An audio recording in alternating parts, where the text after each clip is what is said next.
Poem is open. We'll give people a few seconds here to hustle to their. This is like we're just self-consciously like sitting at the bar before the reading. We're like, oh hey, are you coming? Are you coming? Okay, yeah. Great. Yeah, we've as you know, we've been having the Poetry Summit with sessions from morning to night, and it's a lot to digest. It's a lot of poetry. A lot of poetry, a lot of inspiration. We think this will be, certainly a highlight of inspiration and information. If only there was an entire month devoted to poetry. That would be awesome. I don't know. I can see it going either way. But well, anyway, maybe I should save it. But I try only to read poetry in April. That is what I try to do. Sometimes you can't help it because something exciting happens and you have to read like the newspaper. But I try to remind myself that it's not really exciting. It just seems exciting. Officially, we'll welcome people as they come in here for the live session. Oh, I'm getting an unstable. Can you all hear me? Yeah, we can hear you. Okay, I got that scary warning that says I'm unstable, but maybe that's not Zoom. I don't know. Okay, well, we're going to kick this off here for the live session. There'll be some time for Q&A here as we go, so we encourage people to put questions in the chat. And again, reminding people that this will be available as an archive to watch in the future. Forever, probably. There'll be a very long tail to this and all the other amazing sessions we've had as part of the Poetry Summit. My name's Colin Schmidt. I'm the Executive Director from America Scores Bay Area. We have thousands of students around the Bay Area doing soccer and poetry and service learning. It's a magical mix of activities. And we're part of a national group in 11 cities where we have over 1,000 writing coaches and over 12,000 poet athletes. So we are honored to have such a distinguished group here today.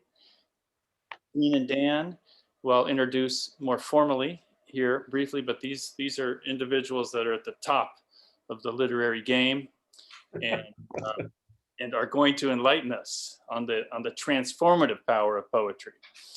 So first, though, special thanks to our summit sponsors, Soma Equity Partners and the SAC Brand Group. Thank you for supporting this, helping us lift voices. And I want to remind people in the live sessions for the summit that we are giving away some scores swag. Somebody's going to win a prize here as part of each and every session.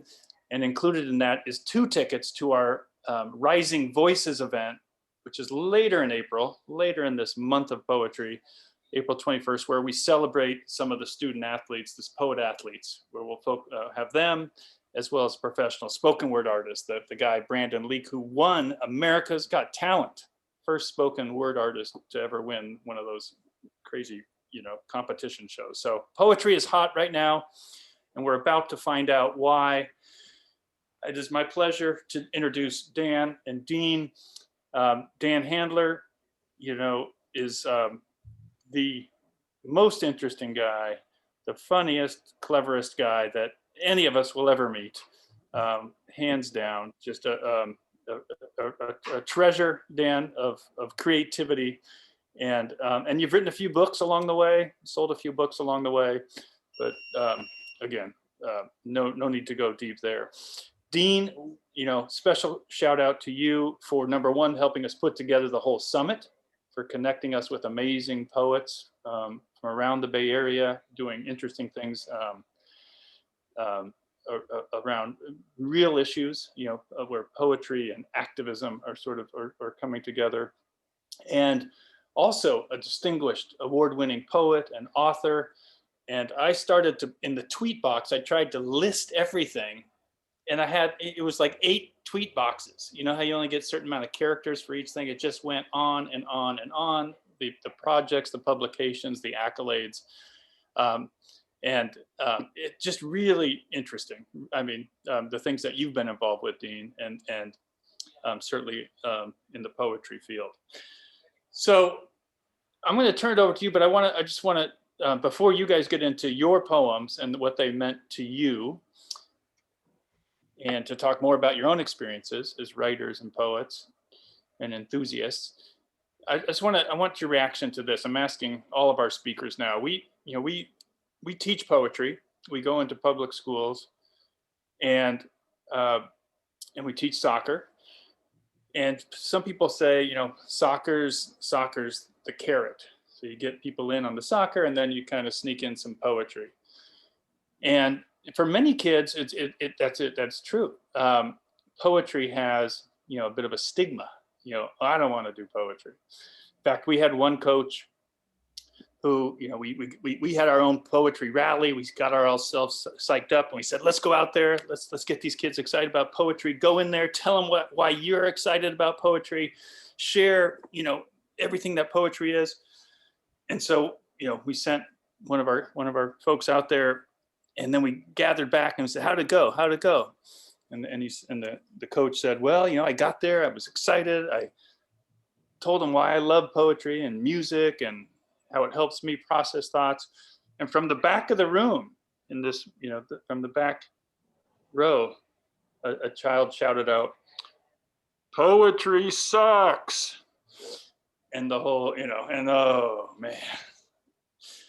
And, it's kind of a funny story, but it is a little bit of, like, why poetry? Like, why doesn't poetry suck? I mean, I think some of us know the answer to this, but again, it's got kind of this stigma.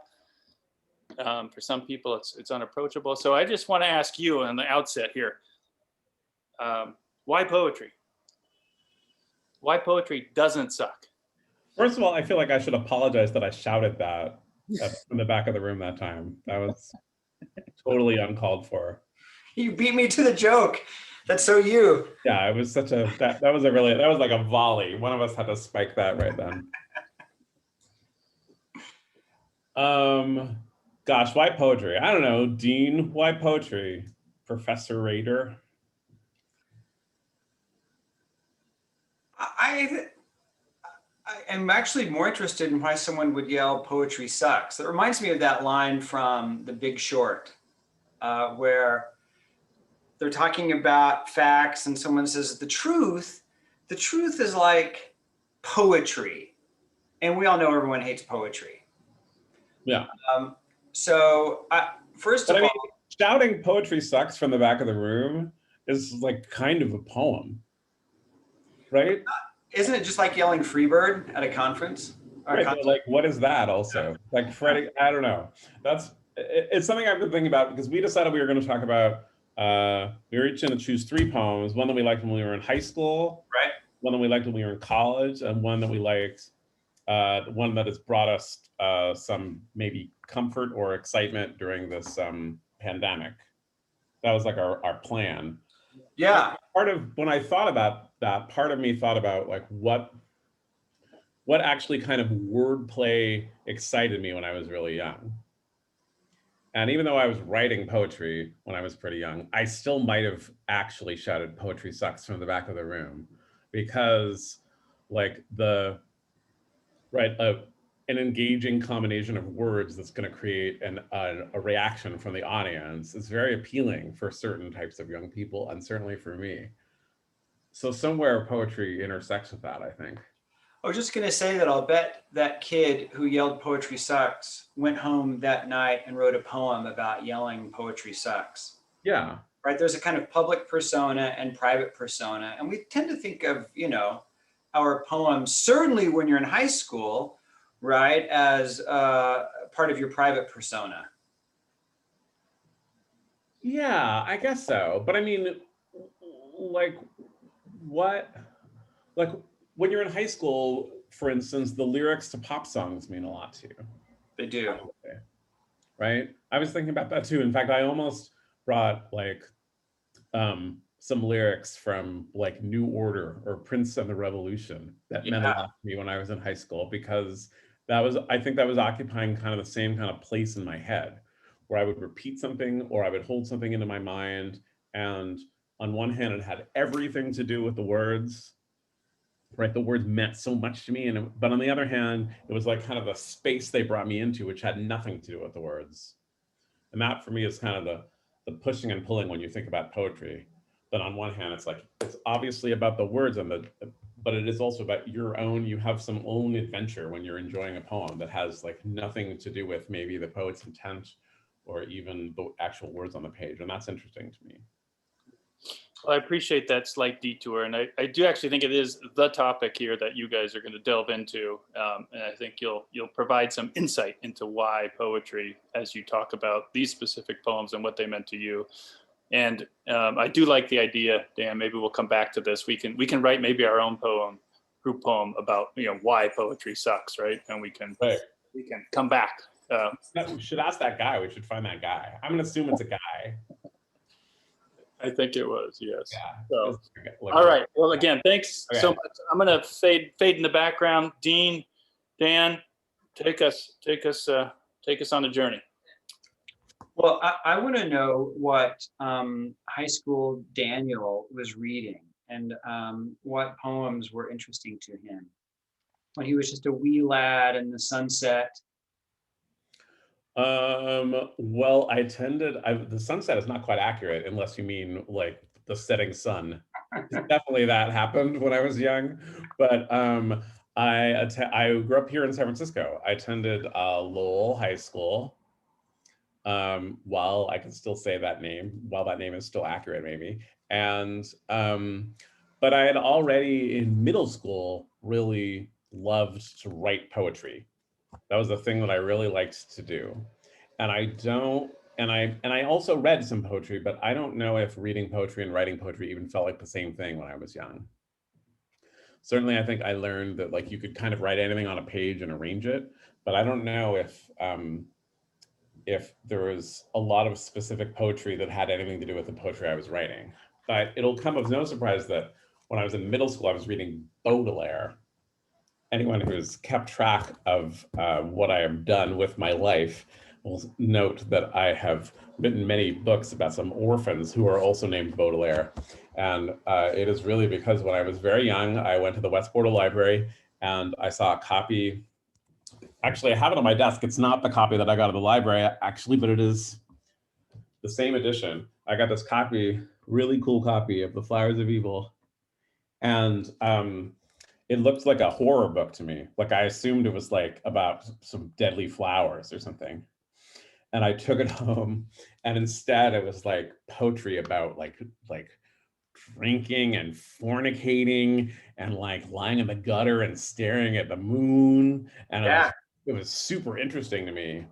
And I was young enough that, for instance, it's a bilingual edition, and so the first half is the English translation, and then they have the original French in the back. But like the whole thing was so new and foreign to me that I just was like, the second part of the book is in French. It's crazy, man, because I couldn't read French, so I just was like, what crazy author writes a whole book in English and then like suddenly just switches to French midway?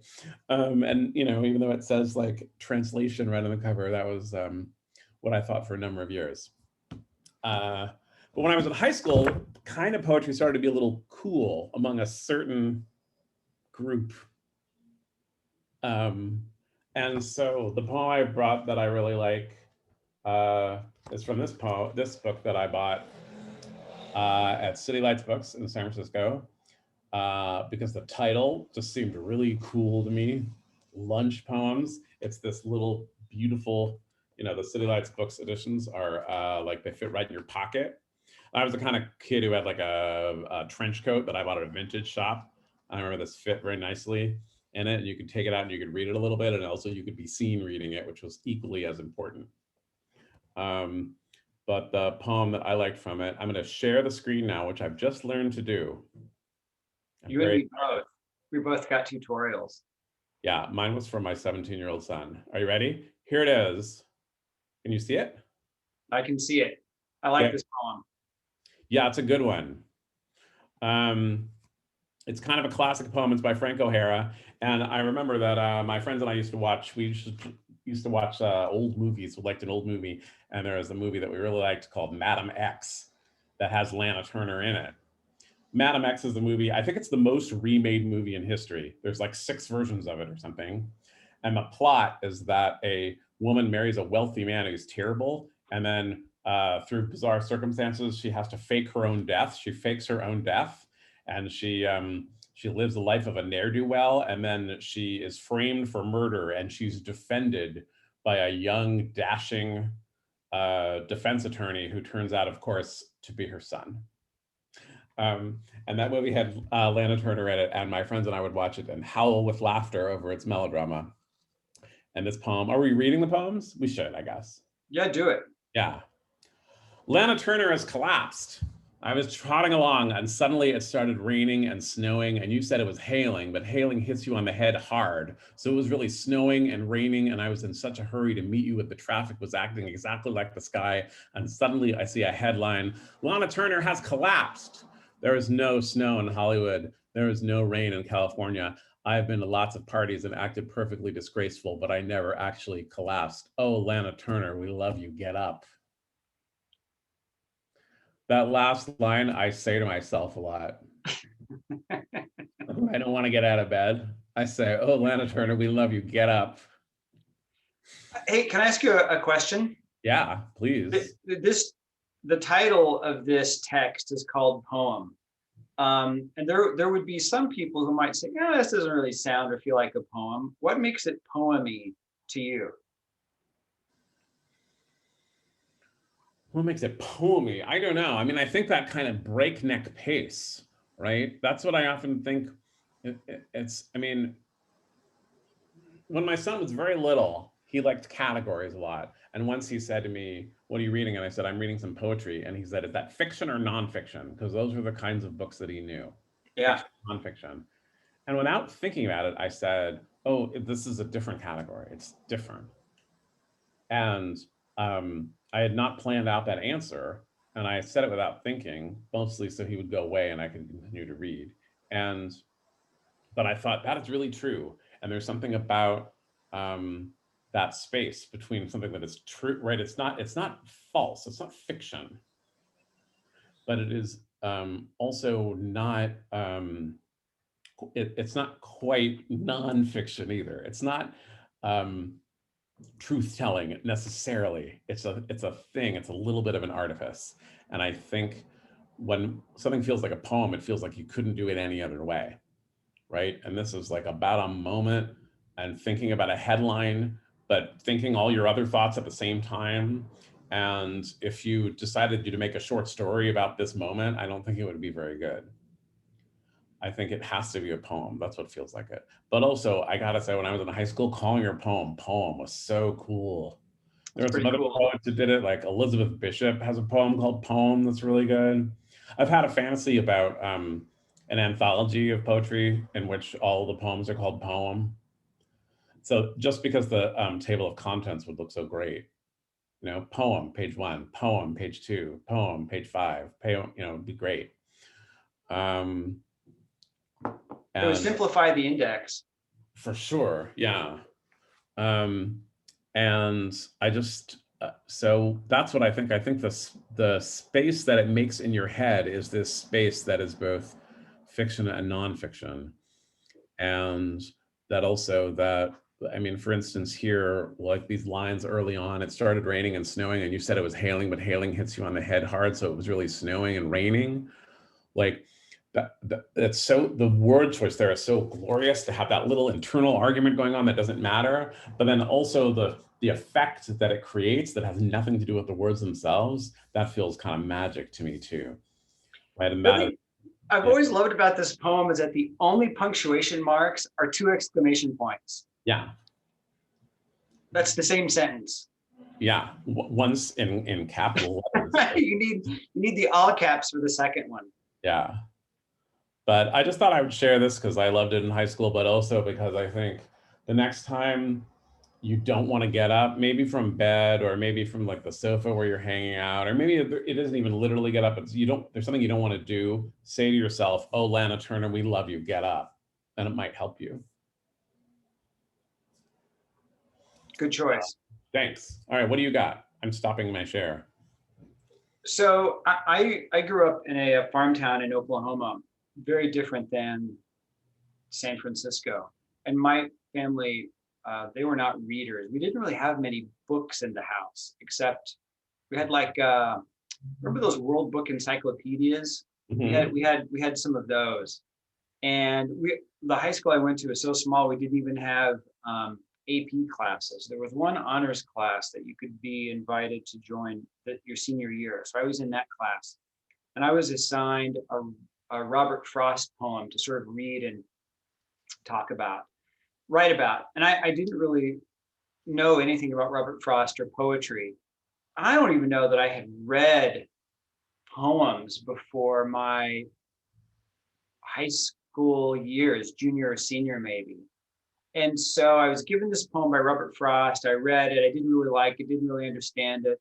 So I went to the World Book Encyclopedia, and the author mentioned Emily Dickinson somehow. It's whatever I read mentioned Emily Dickinson. And so I thought, oh, I'll go look up Emily Dickinson. So I went to either our local library, or there was a small university in my hometown. I went to the university library, and I was reading Emily Dickinson, and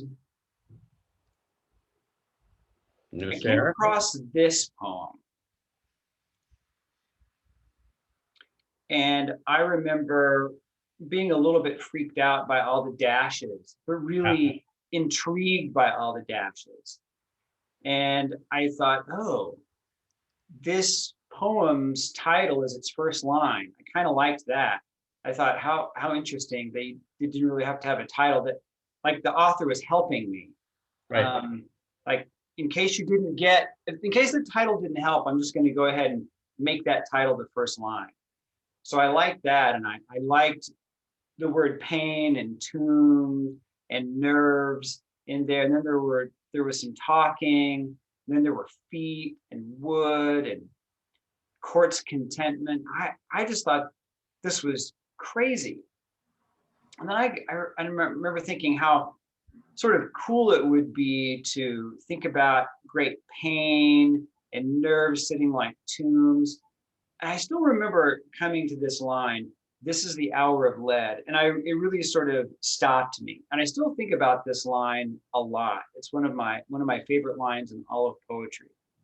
And, I think there are these moments when you come across something and something sort of clicks in your brain and you feel like you get it, but you don't really know what you're getting. You just feel like you get it. And I remember reading this line and thinking, oh yeah, I totally know what the hour of lead is. Yeah. And I just felt like I connected with this woman who had lived so long ago in a different part of the country, who probably had a very different life than I did. But I felt like then all of a sudden I knew what it meant to freeze, and I was interested in the chill, and that sort of tied into the pain and formal feelings and ceremonious nerves and tombs.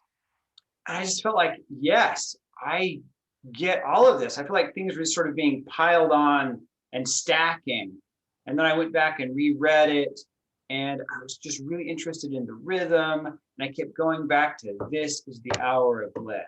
This is the hour of lead." And I would just say it. And like at basketball practice, I would run up and down the court, and in my head would be, "This is the hour of lead. This is the hour." Anytime, in church, anytime things were going bad or I was bored, I would just say, "Oh my God, this is a freaking hour of lead." And it just became this sort of personal mantra. And that sort of led me to Dickinson. And then from Dickinson, I found Walt Whitman.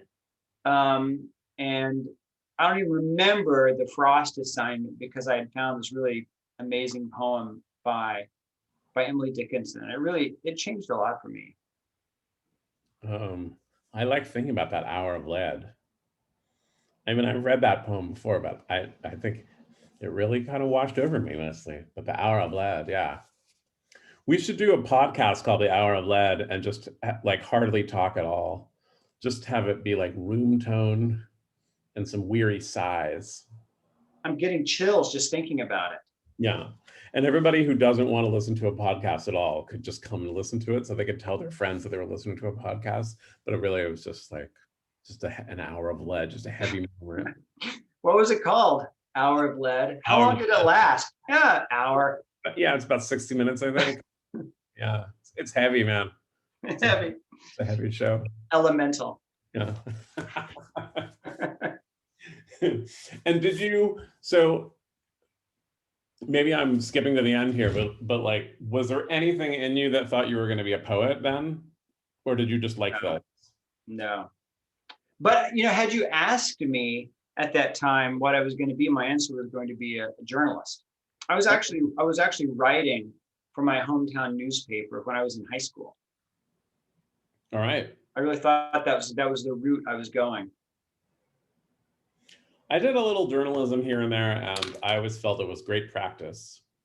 Exactly. Agreed. There's something about listening to someone ramble on for 12 minutes until you finally find the phrase that you're going to use, that you're going to put in the article that's going to make their point. That's very useful for the writing process.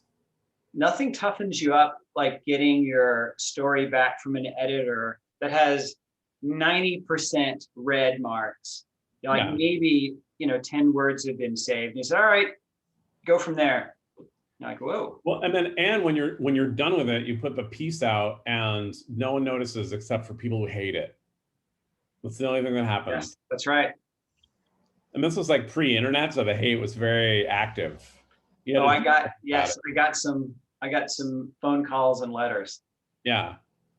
Right. You get like really dedicated people, not just the casual, enormous, like mob hate that you can get nowadays, but like very pinpointed, very specific hate. Yeah. Okay. So then you went to college. Do you want to do yours next? Just to I'll do mine. So look, guys, I'm going to apologize in advance. I'm cheating with this one. This makes me sad, and yet not at the same time. So I know that I'm supposed to do one poem, but so Daniel and I have been emailing off and on throughout the day about what our poems are going to be. And we were both changing throughout the day. And I was thinking, like, in college was really formative for me in terms of sort of pointing me toward poetry. And what I remembered a day and a moment in these 2 pages. So I wasn't an English major yet, and I was taking a class on American literature, just a survey class for non-majors. And our assignment was to just read around in this anthology, this American poetry anthology, which I still have. It's the Robert Diani, Modern American Poetry, Voices and Visions. And I was sitting in the cafeteria at lunch. I was kind of thumbing through the anthology, and I just kind of opened it to this page. And on the left were 2 poems by W.S. Merwin. He's at the top there. And on the right are these 3 poems by James Wright. And I had never read anything like these poems before. And I still remember sitting there at this table, and it was like the room was receding away from me. I just couldn't really believe what was happening. And I reread them and reread them and reread them. And they were short, they didn't rhyme, it was first person, but it still felt sort of poetic and lyrical and mythic all at the same time. And I remember thinking, I just don't think this is poetry. I think that the editors have made a mistake.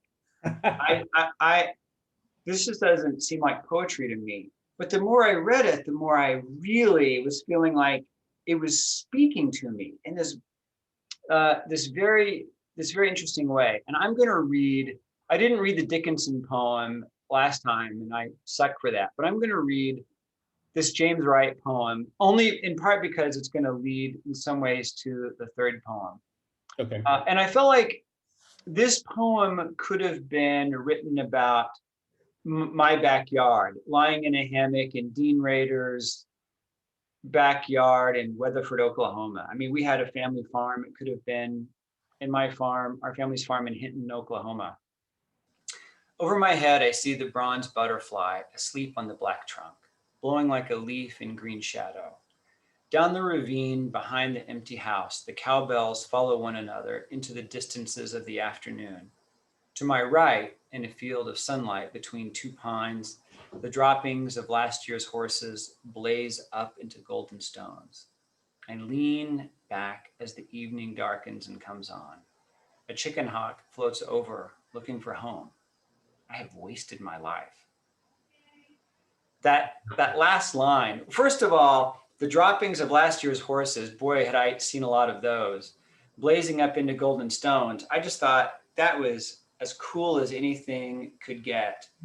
And then I thought, well, how could someone who could see the world that way and let horse shit turn into golden stones feel like he had wasted his life? I just really couldn't believe that. And then I read The Jewel. That was really cool. And then the other thing that was really important to me is I was reading about James Wright down here, and I read, Robert Bly, and I wrote that name down. And I wrote Georg Trakl. Who's that? It's actually George Trakl. It's actually a misprint here. I wrote that name down. I wrote down Pablo Neruda. I wrote down Cesar Vallejo. And there's that dude, Robert Frost. And I started researching these poets. Well, that just completely opened everything. I found Trakl, and I found Neruda, and I found Vallejo. And that absolutely changed my life. There's no other way to say it. And even now, reading Merwin completely changed my life. And I actually got invited to his 90th birthday party in Hawaii a few years ago. I got to see him right before he died. And, seeing him that last time, I was transported back to that cafeteria and that day and this page. I don't know. I think there are things like this that are really pivotal, and this page was one of them. It's funny, I have a story about that, about the Hammock poem, which is that I read that when I was really young, and it terrified me. Yeah. I didn't know what it meant. And I would think about it from time to time, but I never came across that poem again until the internet. And it stuck in my head, and I think I'd even read James Wright, but for whatever reason, it just never kind of got put in front of me again. And when the internet was starting up and you could like Google things, I remember that I Googled the phrase, "I have wasted my life." And then I realized that I had to add like poem to it. Yeah. Because that's going to get a lot of. Yeah. So many people had already said I had wasted my life in one way. Type that in. Yeah. But I remember that was like a powerful baby internet moment of typing in, "I have wasted my life." And I don't teach that much, but when I teach, what I like to teach about looking at pieces of writing and figuring them out, not as in an academic way, but in a way as an artist to try to do what they're doing.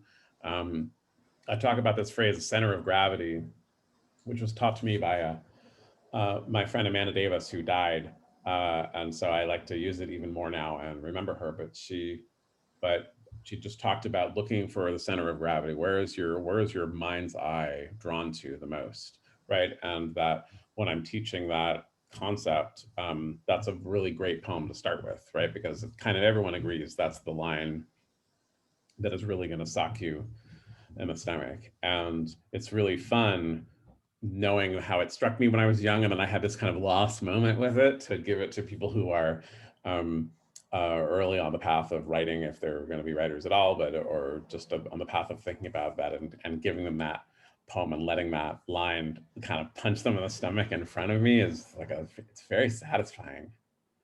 And you don't know, like it could be kind of a melancholy thing, or it could be really terrifying. But when I was young, it felt like terror.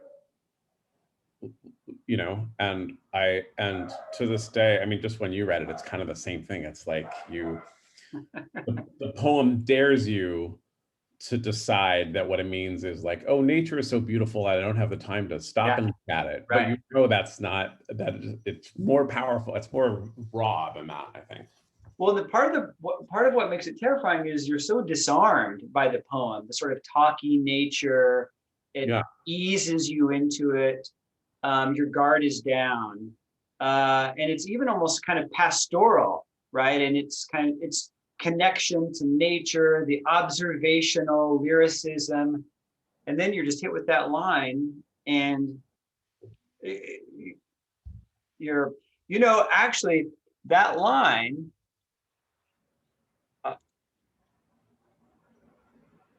is not uncommon, is not dissimilar to the last two lines of the Merwin poem. I remember that I'm falling, that I am the reason, and that my words are the garment of what I shall never be, like the tucked sleeve of a one-armed boy. That sort of sense of absence or, I don't know, unfulfilled status is work in both of those poems. Yeah. Which you sure do feel, at least I felt in college. Yeah, well, I mean, it's, I mean, I guess it really depends on one's experience in college, but I mean, I think when you're that age, there's a lot of dead time. Like it's like you need it. You need some time to kind of not be doing anything and kind of letting things settle. So, there's so much input, I think, in education that I think that happens a lot. So I think that's one of the reasons probably why that resonated with me. I've wasted my life. Well, that's terrifying. So when I was in college, I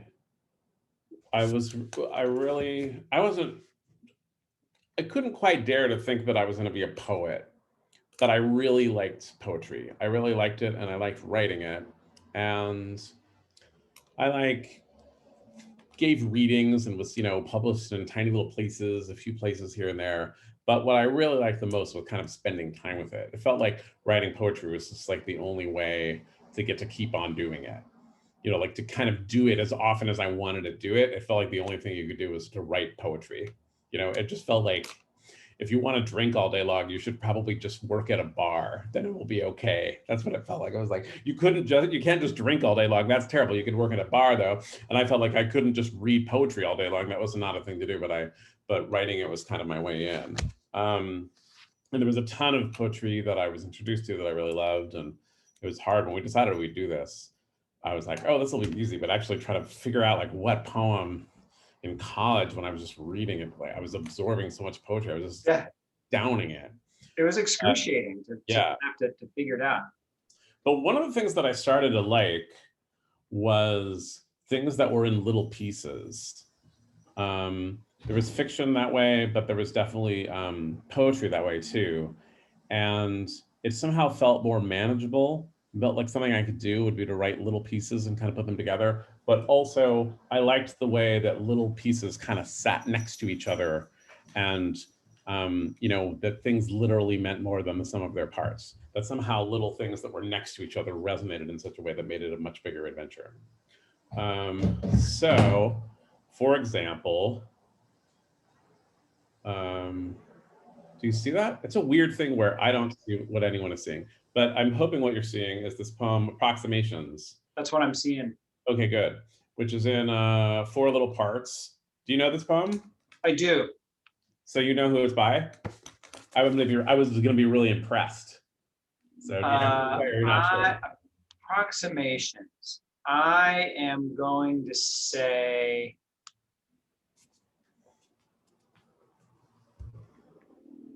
I don't know. Go ahead.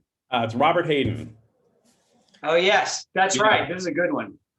And one of the things that I really like about Robert Hayden is that there's not that many poets who have been like uncool for as long as Robert Hayden has been uncool. Like Robert Hayden's uncool now. He was uncool when he was writing. there hasn't been like a glory period of Robert Hayden, and that's super interesting to me. But anyway, he is a great poet, I think. I like to recommend his collected poems, which is also like not a super thick volume, which I always like when someone's kind of body of work is actually something that you can read all of. That's very inspiring. You know, it's like with Emily Dickinson, by the time you read the last Emily Dickinson poem in a book, you have no idea what the first 300 Emily Dickinson poems were about. You have to kind of dive in and out of them for your whole life. But Robert Hayden is a great poet. And I like that he worked very carefully, and he was just kind of always unfashionable, including now. Anyway, approximations. I'm just going to pause between the sections because I always find it embarrassing when someone's reading a poem and they read the like Roman numerals. It's a horrible moment in a poem, particularly when you're at a reading and someone's like, oh, now I'm going to read a poem. And then they say like 1. And I want to say like, you got to tell me how many. Are there 9? How long are we going? I just got to know. I'll get through it. It'll be fine, but I have to know. You want to count along. Yeah. Right. Like, how many ways of looking at a blackbird? Just tell me first. And then I'll look at the blackbird as long as you will. But like, I just got to know. Anyway, approximations. In dead of winter, wept beside your open grave, falling snow. Darkness, darkness, I grope and falter, flare of a match. Not sunflowers, not roses, but rocks in patterned sand grown here, and bloom. On the platform at dawn, gray mailbags waiting, a crated coffin. And I guess what I like about this is that, it feels narrative. It feels like it's taking you someplace, but it's really letting you decide how all these things match up and how some of them feel so abstract and enormous. And so you think, oh yes, of course, that's what poetry is. But then some of them feel so specific and mundane. And that how he is not afraid to leave you in a large space or to kind of slap you down too, right? Like the darkness, I grope and falter. It's like, it's almost too much, right? It's almost like so performatively depressive that it teeters over. And then flare of a match, which makes it just kind of normal. He's saying like, no, I'm standing in a dark place someplace. That's what it is. It isn't the darkness of the human soul, like you were thinking. It's just this place. And then, but then I also like in dead of winter, wept beside your open grave, falling snow, right? Which almost feels redundant. You have this dead of winter and also falling snow, but somehow he puts them both in there.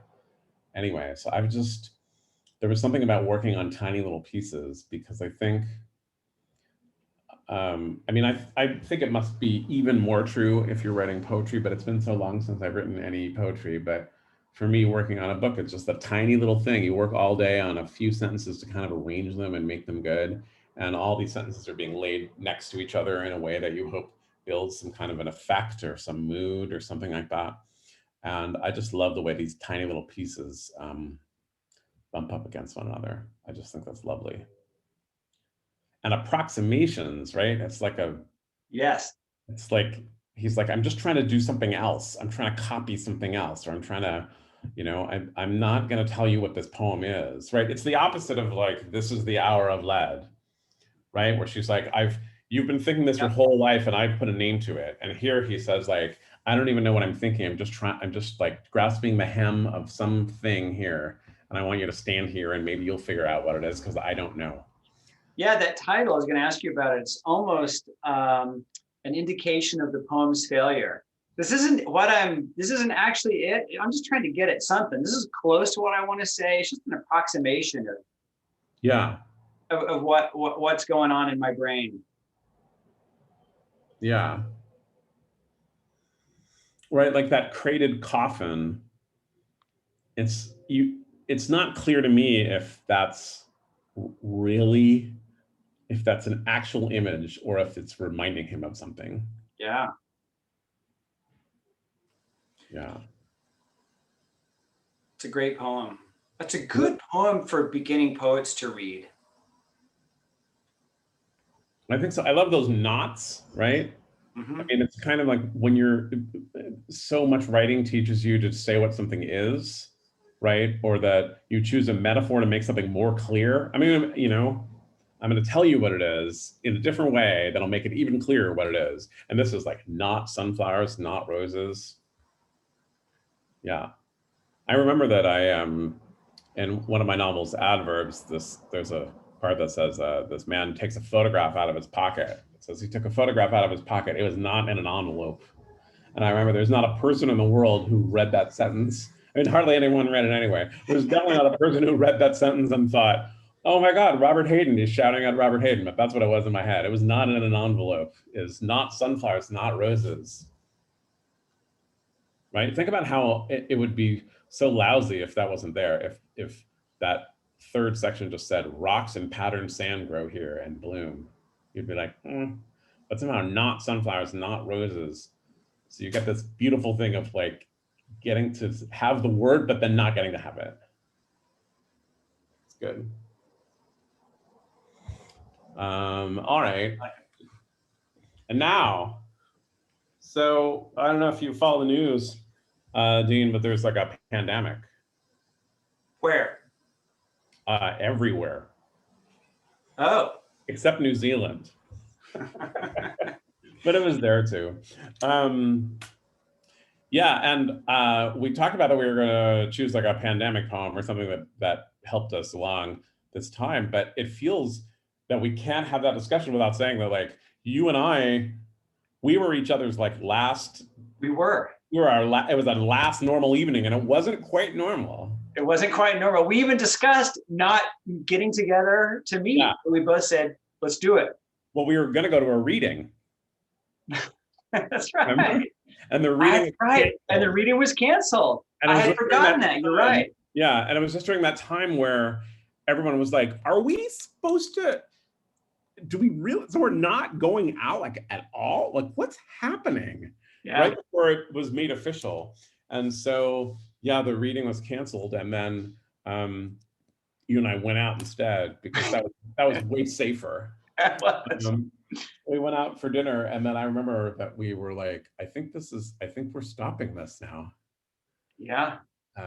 Anyway, I just wanted to mention that because that seems, I don't know, worth talking about. Seems apropos in some strange way. Yeah. Okay, do you want to? Yeah, you want to do your third? Mine. Oh, I'll do mine, I guess. All right. Okay, so mine is from, well, it's, I found it in this anthology, which is really great. And I really recommend this for people who are maybe, they don't know what poetry to get. This is a great anthology. It's called The Zoo of the New. And it's by Nick Laird or edited by Nick Laird and Don Patterson. And I don't really understand if they had any assignment or decided to do anything. It's like, it says, here are poems to surprise, delight, and thrill, selected from over 5 centuries of verse from the English language and beyond. And it's true, it's like there's very old poetry, there's a lot of poetry in translation, there's a lot of super famous poems, there's a lot of poetry I'd never heard of before, there's like some goofy limericks, and some very arty modernism. There's kind of all kinds of stuff. And it's full of really, really good poems, but also it, in the same way of things being next to one another, it kind of makes a case for like, that poetry is so infinite that we can scarcely put a ring around what is poetry and what isn't. In it, I found this poem that I'd never seen before, by Galway Canal, who is a poet I haven't read that much. Are you seeing it now? I'm seeing it. Do you know this poem? This is a really wonderful poem, I think. In a parlor containing a table. Yeah. You like it because the title is the same as the first line. Yeah, right. That always makes me feel better. In a parlor containing a table and 3 chairs, 3 men confided their inmost thoughts to one another. I, said the first, am miserable. I am miserable, the second said. I think that for me, the correct word is miserable, asserted the third. Well, they said at last, it's 1:45. Good night, cheer up, sleep well, you too, you too, you too. And that, I love it for itself, but also it, like, when I read it and the pandemic was happening, I just thought to myself, like, that is the conversation that everybody is having. Boy, it's true. Like, you started to do these, and I read it right during the beginning of the pandemic, so it was like, you didn't know, you just didn't, no one knew how anything was going. And you would kind of call your friends or text or whatever your friends to check in, and you'd be like, how are you? And everybody would be like, I'm terrible. And the poem contained this. I think it's lovely. I don't know what else to say most about it, except that I love the title. That sets the stage in this weird way. In a parlor containing a table and 3 men and 3 chairs, 3 men confided their inmost thoughts to one another. I just think is a lovely kind of setting, and that 3-3 confuses you, as I just did when I tried to read it. I stumbled a little bit with it. I think that's great. I think that for me, the correct word is miserable. That it's a kind of a deadpan joke, but also you get the feeling that there was a real search there. He was like, maybe I'm going to say something different. He was like, nope, miserable is what I mean. And then, yeah, I mean, I love everything. It's so short that you can kind of love everything. I love that 1:45 comes up somehow. 1:45 means we have to stop having this conversation. And then, good night, cheer up, sleep well, you too, you too, you too. It's great. Yeah. I love the detail of the table. Yeah. That the table somehow connects them. I like that. It's supposed to put your beer on too before the bar closes. Presumably, yeah. I mean, that's what I assume 1:45 is, although he's an Irish poet, and I'm just like, I've never been to Ireland. Oh, I have been to Ireland. I've been to Ireland. I don't know why I said that, but I've never, like, drunk in a pub till closing in Ireland. But my sense about Irish culture is that they're not like, oh, in 15 minutes the bar will close. Everyone should stop now. That's not my feeling of the Irish culture around alcohol. It's like super punctual. But yeah, maybe that's why in a pub, but somehow in a parlor containing a table and 3 chairs, right? It feels like the description of like a play, right? It's like true. a drawing room. Like a Chekhov play. Exactly, yeah. Yeah, and I don't know, there's so much mood in it. I feel like I can see the table, I can see the lighting, I can see like dusty, like there are all these things that I'm making up that are nowhere in the poem. It's taking me to some place. Somehow it's filling my imagination with more specifics than the poem actually contains, which feels magic. What do you got?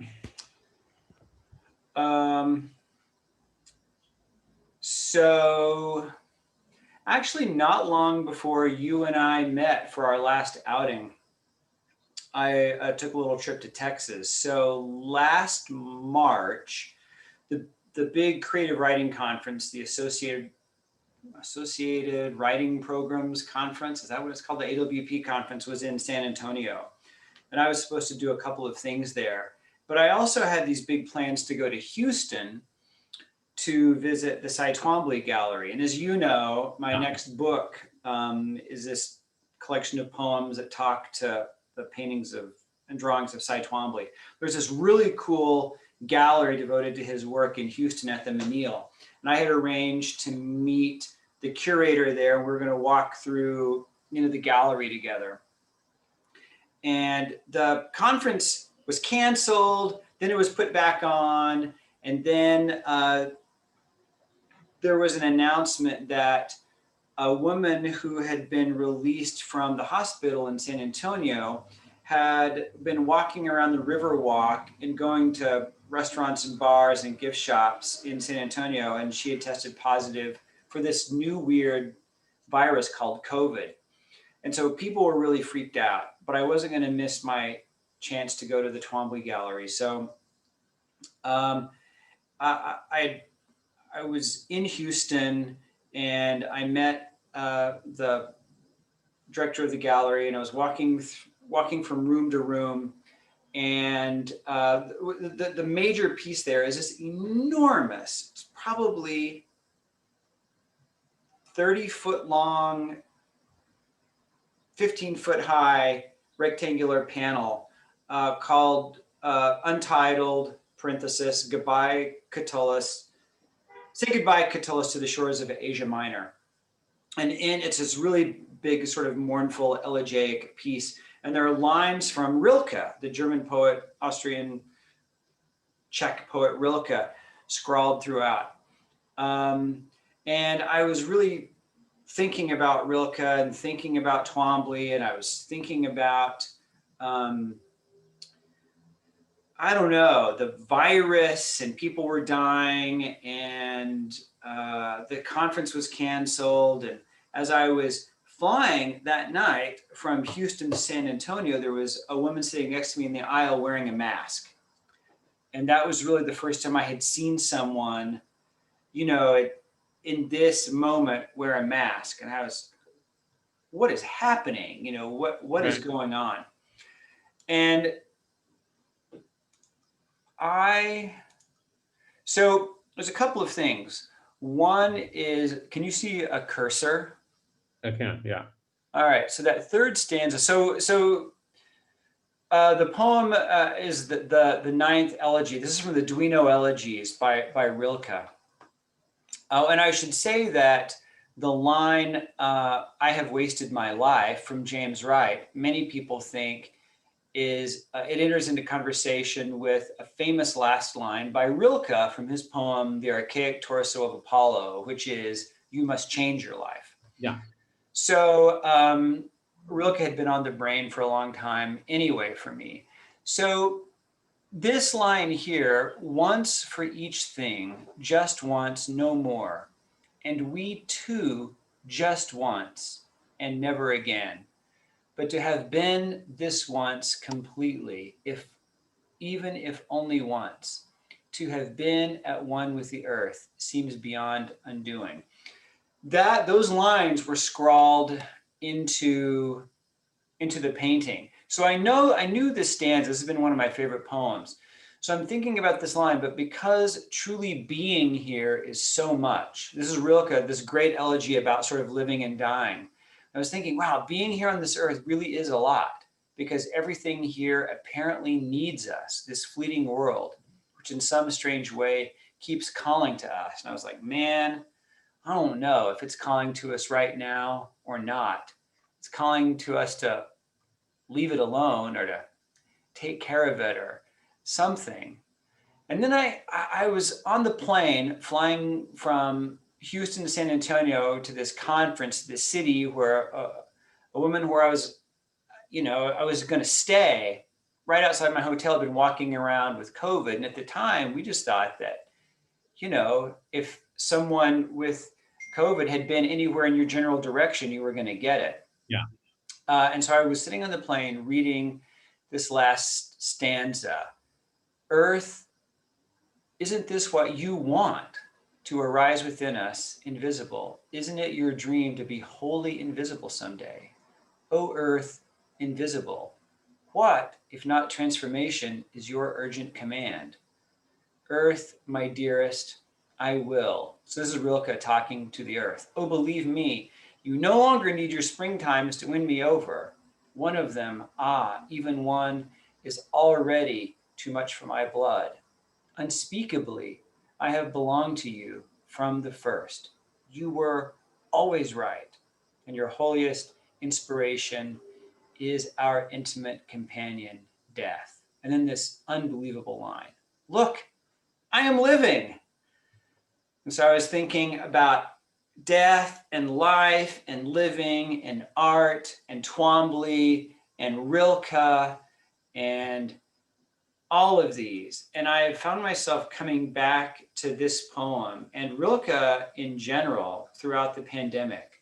And literally just, oh my gosh, 3 or 4 days after this day, you and I got together for really my last time to see another human being for who knows how long. It all comes together. Yeah, it does. Is that what translation is that of the? That's the Stephen Mitchell. Okay. Yeah. This writer Gary Miranda did a fairly new translation that I really fell in love with when it came out off on Tavern Books, and I put a little piece of it in my novel, All the Dirty Parts. Yeah.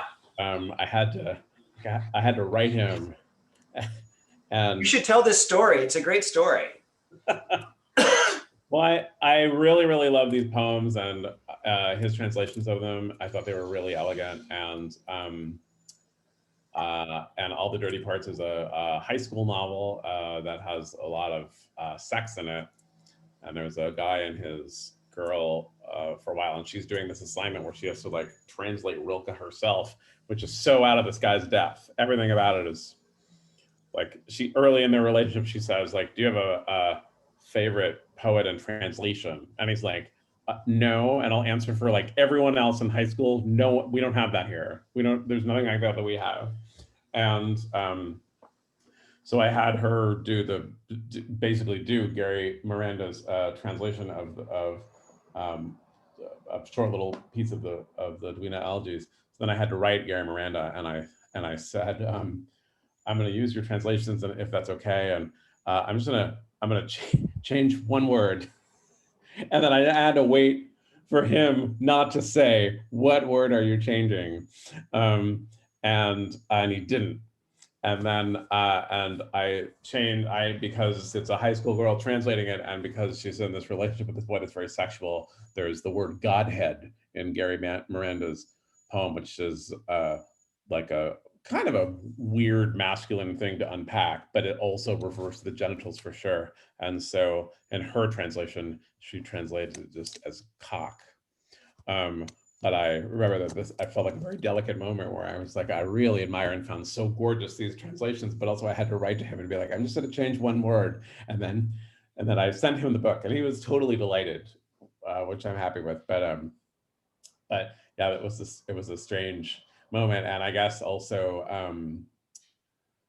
I mean, there's something about this whole, I think the poetry of Rilke and these elegies specifically, that on one hand, it's like very gorgeous and cerebral, but it's also like very masculine and mansplainy and even kind of toxically masculine at some points. And so that's why it seems so perfect to be in this thing that I was doing, but it's a strange space, I think, to be in, when you can really recognize those influences, but really honestly find like beauty, you're not like, ignore all that, don't think about that part of Rilke, there's this beauty here, but actually that the beauty is in that, which and it is, I think, throughout Rilke. In the poem about the torso that you mentioned, which is very famous, has like a crazy kind of genital, super sexual for a bit, yeah. And yeah, that's I mean, there are not a lot of people who are trying to do that at all now, with good reason, I think, because it would almost surely fail, but magic too. Anyway, so what a shocker, we've run over in time. I'm just looking over at the questions. I had answered them, I had looked at them previously because someone wrote and said, does toxic masculinity play into why a young boy might yell that? Which, when I first looked at the question, I thought meant Lana Turner has collapsed. And I was like, I don't know if that's a great example of toxic masculinity. In fact, it seemed a little fey when I was in high school. But I think that this attendee is referring to the person who said poetry sucks, and which is maybe closer to toxic masculinity than Lana Turner has collapsed. But the other question is, do you think poetry is more instructive and emotional rather than technical? Instinctive. Instinctive and emotional rather than technical. What do you think about that? I don't know. When I teach writing, I quote Michelle T a lot, who's a great writer. And Oh yeah, I miss her. She's. I know too. She left San Francisco because I know. got pricey. But she always says about writing, you got to make a mess and then you got to clean up. And how most people are only good at one of those things, and the other one you really have to learn.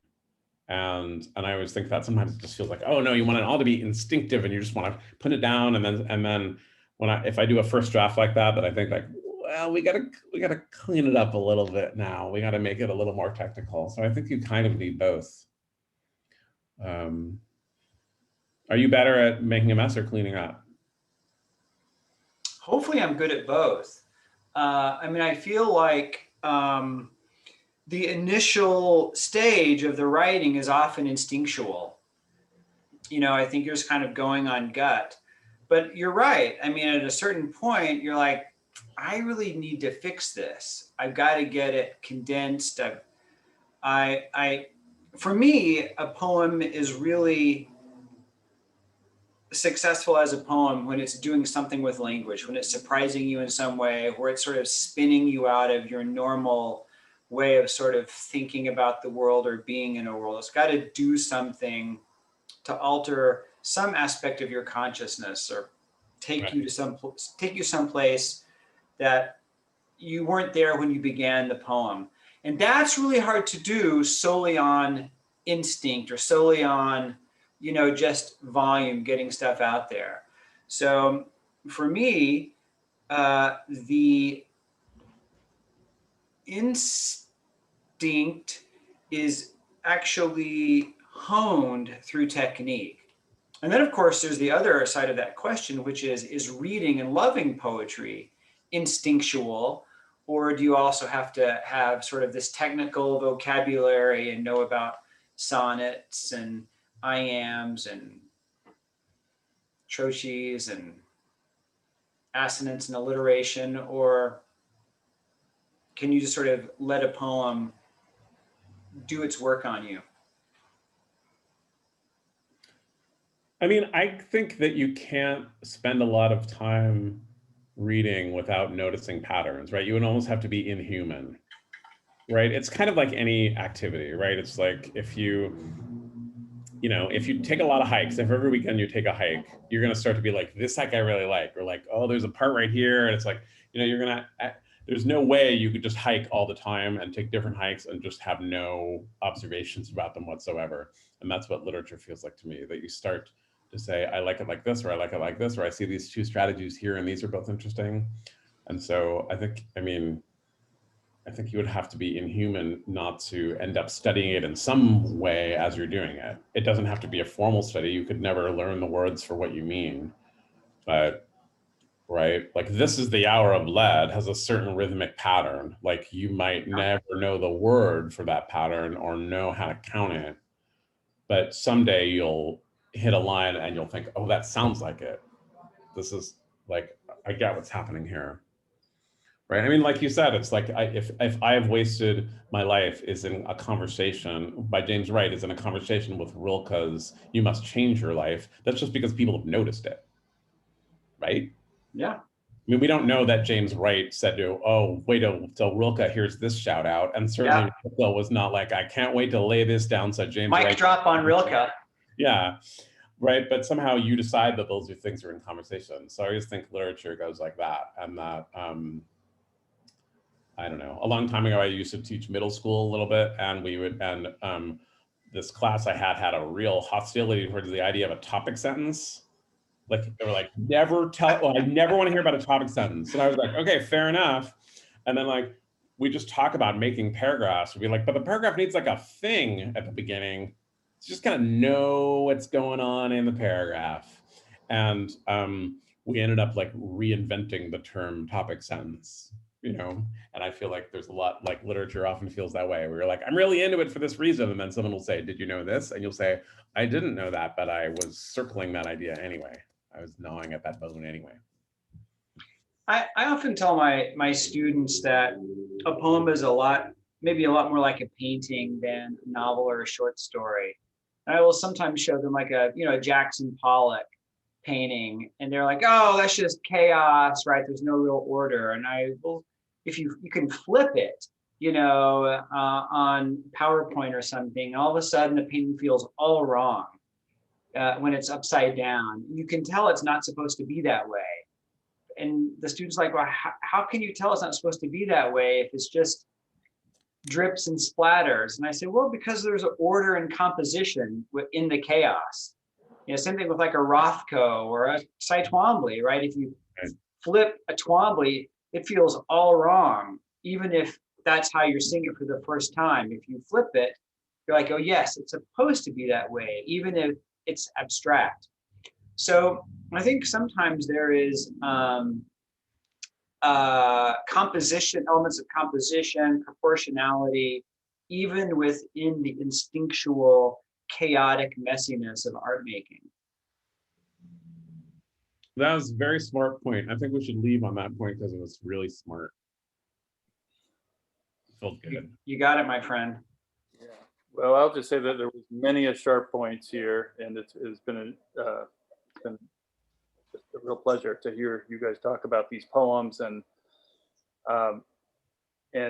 we want to know, we may have to do this some other time, the poems that didn't make your list. We can appreciate how hard this was to come down to 3 that define a lifetime of deep literary exploration. But we want to know what almost made you, or made you maybe sort of, kind of, but not all the way there. So there's going to be another. We'll do bonus tracks. Bonus tracks. Yeah. And so anyways, thank you. Thanks to the people who've been here live. I want to just say what this was not, just to bring this. This was not miserable. This was not the hour of lead. You have not wasted your life. And you have proven beyond doubt that poetry does not suck. And so we thank you for being here, for being part of the Scores Poetry Summit.